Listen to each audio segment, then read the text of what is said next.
and buy them both cheap, yeah. American privilege, yeah. Keep blurring my vision.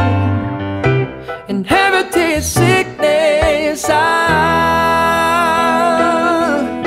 The ancient land of Judea lay on the eastern coast of the Mediterranean Sea, home to the Jewish people. From the time of the patriarchs Abraham, Isaac, and Jacob, the lawgiver Moses, and the kingdoms of Saul, David, and Solomon, the Jews had lived side by side with many of the great powers of antiquity. Tales told of their flight from enslavement in Egypt.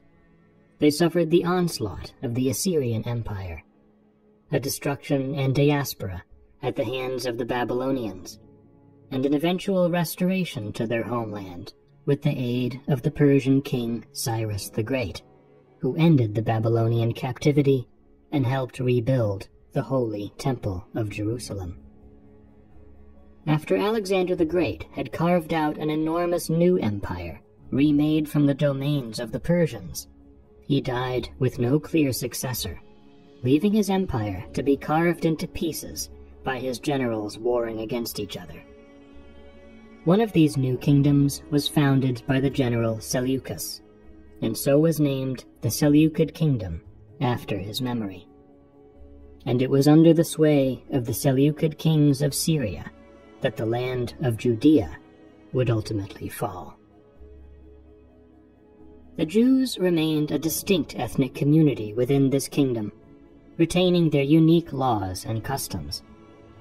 But soon a conflict stirred to life within this ancient community, as some Jews sought to embrace new ways of life rooted in Greek culture, and others, reacting against, held fast to the traditions of their forefathers.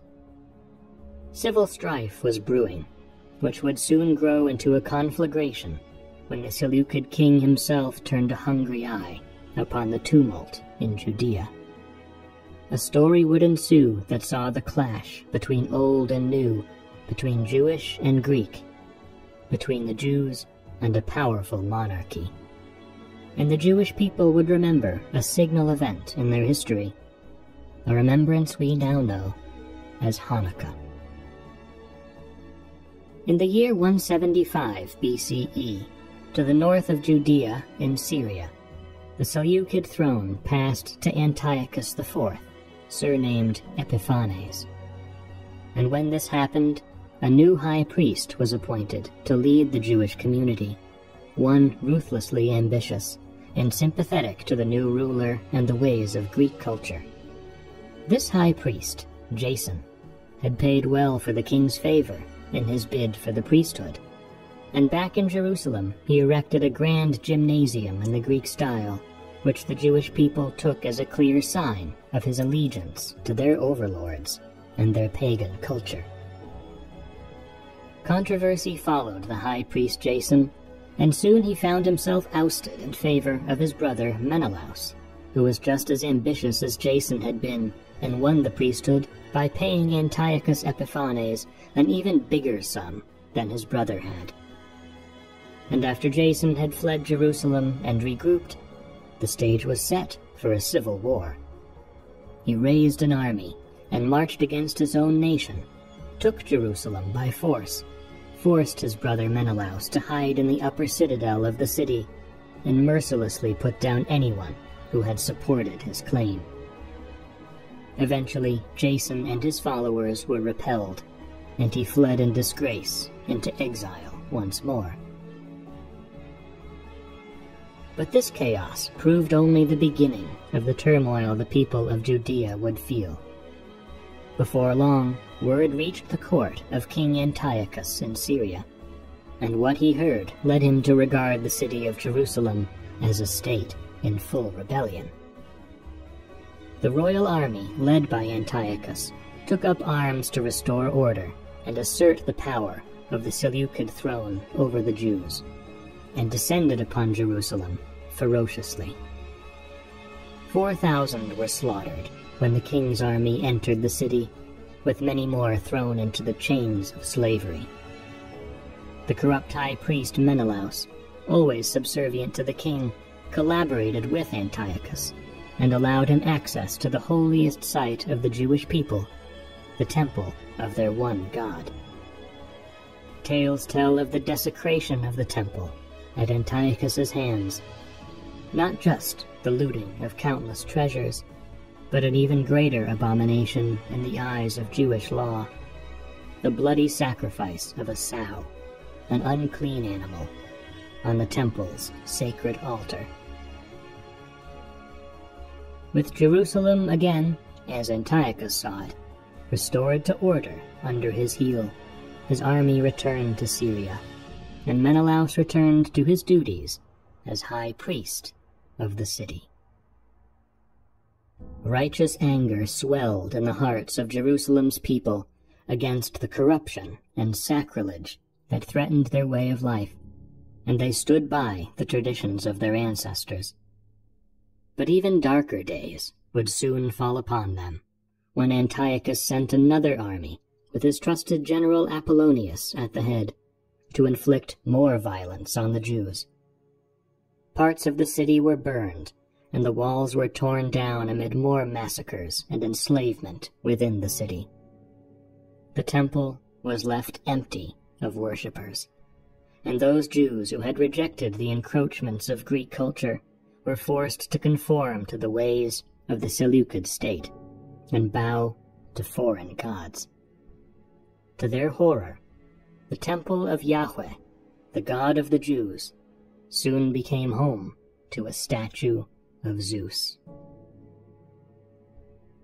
Those who resisted became martyrs for their faith, and among these no story is more famous than the one told of a mother and her 7 sons who were brought before Antiochus for their disobedience of his mandates. The whole family stayed true to the worship of their God in the face of execution, as each of the 7 sons was killed before their mother's eyes, before she herself followed them in death. But darkness was slowly giving way to dawn, and new leaders were rising among the Jews to save their nation. The noble family of the Hasmoneans was among the most distinguished in Judea. In these days it was headed by a man named Mattathias, who had 5 sons: Johanan, Simon, Eleazar, Jonathan, and the one who would become most famous of them all, Judas Maccabeus. From his estate in the town of Modi'in, Mattathias grieved over the oppression of Judea and the desecration of the temple at Jerusalem. The king's emissaries paid him special attention as a leading citizen, urging him to the worship of foreign gods as a well-respected example to his people, inviting him to a pagan altar they had set up in Modi'in. Mattathias not only flatly refused, but furiously drew a sword and slew both another Jew who had agreed to worship at the altar and the royal ambassador himself, where he stood. He tore down the altar and announced his rebellion from that moment, calling all who remained loyal to their nation's laws and ancient covenant to his banner. Under the leadership of Mattathias and his 5 sons, a militant resistance against the forces of the Seleucid throne rose up and took cover in the mountains to hide and make plans. When time had passed and their strength was greater, Mattathias and his followers left their mountain strongholds and went down into the cities of Judea, leading raids against their enemies and tearing down the altars of the gods they regarded as false idols. But Mattathias was already a man in his elder years and felt his last energy giving way amid the rigors of campaigning. Knowing his time was near, he gathered his 5 sons and prepared to pass his leadership of the revolt into their hands. He reminded them of the faithful heroes of old and solemnly entrusted them with defending their people's covenant with their God, even if it meant sacrificing their lives. His son Judas was named his successor, and he gave to each of the other brothers a special duty supporting their cause. and with his blessings given, Mattathias breathed his last. Judas Maccabeus stepped into the lead and proved himself capable of carrying on his father's legacy, and his brothers worked tirelessly at his side in their sacred war. With a force not even 6,000 strong, the army of the Maccabees, as it came to be called, triumphed against the much greater forces of Antiochus and the veteran commanders who led them, first against the governor Apollonius, who had assaulted Jerusalem in the king's name years before. With Apollonius dead, Judas would wield his enemy's sword as a trophy of victory and a symbol of his vengeance. His victories made the name of Judas renowned through all the neighboring lands, and more armies were sent against him, only to be broken and driven in flight before his holy banners. As the forces of Antiochus fell further into disarray, Judas set his eyes on the greatest prize of all, the recovery and restoration of Jerusalem itself, whose people had been scattered and its temple left polluted and desolate. In the year 164, with ecstatic joy, the victorious army of the Maccabees entered and was welcomed into Jerusalem, hailed as saviors from the tyranny of Antiochus's regime. Immediately, Judas, his brothers, and his officers went up to the desecrated temple, which they found empty of worship, profaned by the pagan decorations of the occupiers, and overgrown with weeds from long neglect. On seeing the disgraceful state of their people's holiest site, they tore their clothes and cast ashes on their heads, overwhelmed with grief. But Judas soon turned his sorrow into strength. On that day, the 25th of the month Kislev in the Jewish calendar, the temple's restoration began. He chose faithful priests to cleanse the polluted sanctuary, pull down the altar desecrated by the king's minions, and build another in its place. He also appointed warriors to fight against the Syrian garrison in the area, which still held a fortress erected by Apollonius to keep eyes on the temple. New holy vessels were made for the sanctuary. The lamps again were lit, and sacrifices were offered to the one God.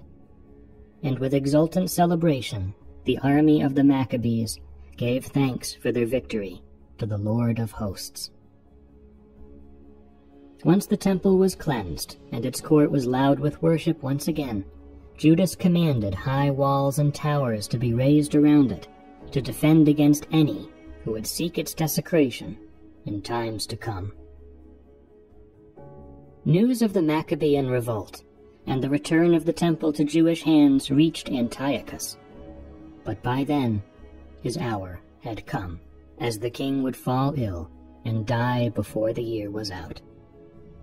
One story is told that Antiochus's chariot flipped over as he sped recklessly towards Judea, and the wreck left his body horribly mangled until he slowly wasted away in torturous decay. The banners of Judas Maccabeus advanced over the next year, as the dead Antiochus IV was succeeded by Antiochus V, and the war between the Seleucid regime and the army of the Maccabees rolled on. Jerusalem again would fall under siege, but the fortifications established by Judas enabled the city to withstand the attack, until a political crisis elsewhere in the Seleucid domains compelled the Syrians to sign a truce, granting the Jews the freedom to worship and live by their own laws, and so ended the long war in Judea. In the aftermath, the struggle continued within the Jewish nation between those who were sympathetic to Greek culture, like the high priest Menelaus, and those who retained firm adherence to Jewish tradition. Ultimately, Menelaus would meet a violent end, and his faction was swept away. But the Syrian successors of Antiochus IV returned to challenge Judas on the field of battle. In the year 160, the army of the Maccabees was at last defeated on the field of Elasa, and it was there that the great conqueror Judas died in battle, to the deep sorrow of his people. The cause of Jewish independence he fought for inspired the leadership of his two brothers, Simon and Jonathan, who carried on the renewed war for many years to come. And at the end of this great struggle, in the year 140, Judea would triumph and win its recognition as an independent kingdom governed by its own kings under its own laws. The Hasmonean family of Mattathias and Judas would become the new rulers of the Judean kingdom, beginning with Simon. And the Hasmonean dynasty would endure for a century to preside over the final collapse of the Seleucid kingdom and the continuing encroachment of a new great power to the west, the Roman Republic. The reclamation and purification of the temple by Judas and the Maccabees would be remembered by the Jewish people across millennia, consecrated in those ancient times as the festival of the dedication, which we still know by the Hebrew name of Hanukkah. The tradition of lighting the 8 flames of the menorah, an act symbolizing the glorious days of restoration, was passed down from that time. Legends tell that when Judas's men first re-entered the temple on the 25th of Kislev, they found only 1 jar of oil, enough to be burned as a source of light for only a single day. Yet as that light burned, the oil never gave out, and the miraculous flame endured 8 days as the temple was purified. And so even today, among the descendants of this ancient people, 8 flames are lit in their homes over 8 nights, in solemn remembrance of the days when the Jewish faith was restored and its people's freedom was saved by the triumphs of the Maccabees.